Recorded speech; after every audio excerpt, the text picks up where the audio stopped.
मित्रों नमो नमः। मित्रों, स्वामी विवेकानंद भी एक आश्चर्यजनक व्यक्तित्व के स्वामी हैं।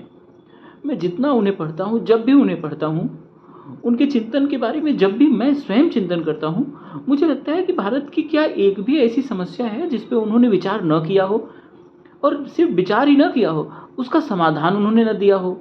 मुझे तो ऐसी भारत की कोई भी समस्या नहीं मिली, जबकि आज से कितने वर्ष पहले उनका जन्म हुआ और कितने वर्ष पहले वे धराधाम को छोड़ करके चले भी गए, किंतु अपने विचार मणि के रूप में इतने सारे समाधानों को भी हमारे बीच में छोड़ करके चले गए कि यदि हम उनकी समस्त चेतना प्रवाह को पढ़ें, उसे आत्मसात करें और उसे अपनी समस्याओं के समाधान में लगाएं, तो हमें लगता है कि निश्चित रूप से हम एक गौरवान्वित राष्ट्र के नागरिक बन जाएंगे और हमारा राष्ट्र पुनः वही देदीप्यमान राष्ट्र हो जाएगा जहाँ चतुर्मुखी विकास था, जहाँ पे चहुओर सुख, शांति और समृद्धि वास करती थी। जैसा कि हमारे शास्त्र कहा करते हैं कि त्रेतायाम मंत्र शक्तिश्च ज्ञान शक्ति कृते युगे, द्वापरे युद्ध शक्तिश्च संघे शक्ति कलियुगे। हमारे शास्त्र चीख चीख करके उद्गार करते हैं कि ये जो कलयुग है, ये इसमें संघ में ही शक्ति निवास करती है, एकला चलो में यहाँ शक्ति नहीं वास करती। यहाँ यदि भारत को या फिर किसी व्यक्ति को, उसे अगर विकसित होना है तो समूह बना करके ही वो विकसित हो सकता है। वह अकेले, जैसे कि एक टूटी फूटी भाषा में भी कहावत होती है ना, अकेला चना भार नहीं फोड़ सकता।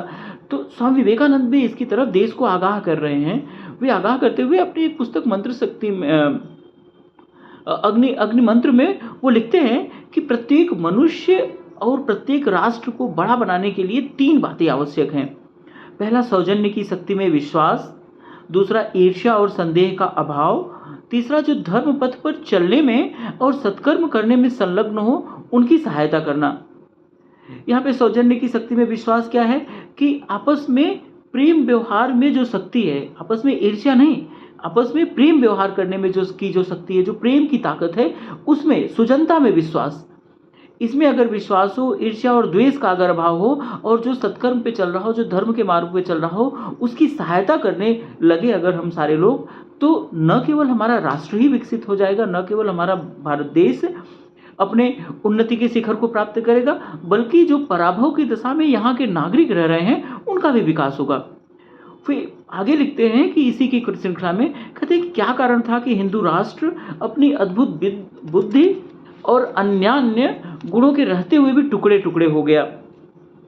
इसका उत्तर देते हुए कहते हैं कि इसका एकमात्र कारण है यहाँ के नागरिकों के बीच में ईर्ष्या।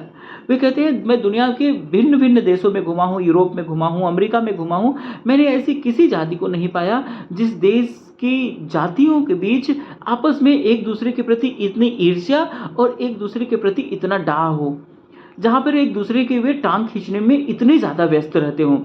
वे कहते हैं कि भारत छोड़ करके यदि आप यूरोप या अमेरिका किसी अन्य देश में जाओगे, तो आपको जो सबसे बड़ा भेद भारत और अन्य दूसरे देश में लगेगा, वो यह लगेगा कि वहाँ पर जातियों के बीच में, वहाँ पे नागरिकों के बीच में आपस में इतनी ईर्ष्या नहीं है, इतनी टांग खिंचाई नहीं है, इतना द्वेष, इतना डाह, इतनी जलन नहीं है।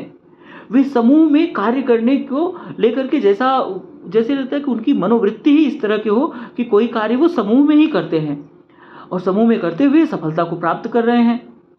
वे आगे लिखते हैं कि भारत में 3 मनुष्य एक साथ मिलकर 5 मिनट के लिए भी कोई काम नहीं कर सकते। हर एक मनुष्य अधिकार प्राप्त करने के लिए प्रयास करता है और अंत में पूरे संगठन की दुर्वस्था हो जाती है। यहाँ पर वे संगठन को माध्यम बना करके पूरे देश को चेतावनी दे रहे हैं कि हमारा जो यह एकला चलो और एक दूसरे के प्रति जो हमारी ये ईर्ष्या और डाह है, जो जलन है, एक दूसरे की उन्नति से जो हम ईर्ष्या रखते हैं, उसका परिणाम यह हो रहा है कि हमारा देश पिछड़ रहा है। और उसका परिणाम भूतकाल में यह हुआ कि हमारा देश टुकड़े टुकड़े हुआ, क्योंकि हम अपनी जातियों के बीच इतना विभेद पाले हुए थे कि जब विदेशी आक्रांता हमारे ऊपर आक्रमण करते हैं, तो हम एकजुट होकर के, एक रस होकर के, एक मन होकर के अपनी रक्षा नहीं कर सके, क्योंकि हमें तो यही लगा रहा कि वो हमारे ऊपर आक्रमण थोड़े न किया है, वो तो पड़ोसी राज्य के ऊपर आक्रमण किया है, वो उसको सह लेगा, मैं उसकी सहायता क्यों करूं, क्योंकि उसकी तो मुझसे दुश्मनी है, अभी 2 महीने पहले तो उससे मेरा युद्ध हुआ है। नहीं, जो विदेशी आक्रांता था उसने आपके पड़ोसी पे आक्रमण किया, तब आप शांत रहे, उसने आपको भी आक्रमण करके अपने में मिला लिया, आपको पराजित कर दिया। इस तरह से एक एक करके धीरे धीरे राजे रजवाड़े पराजित होते रहे। भारत पराभव के गर्त में जाता रहा, भारत पराजित होता रहा, भारत विजित होता रहा और भारत के टुकड़े होते रहे। एक इतना बड़ा भारत जो कि एक महाद्वीप के शक्ल का था, धीरे धीरे कटते छटते एक छिद्र रूप में आ गया है। लेकिन अभी भी कुछ बिगड़ा नहीं है, अभी भी जो बचा है वो सॉलिड बचा है, वो ठोस बचा है।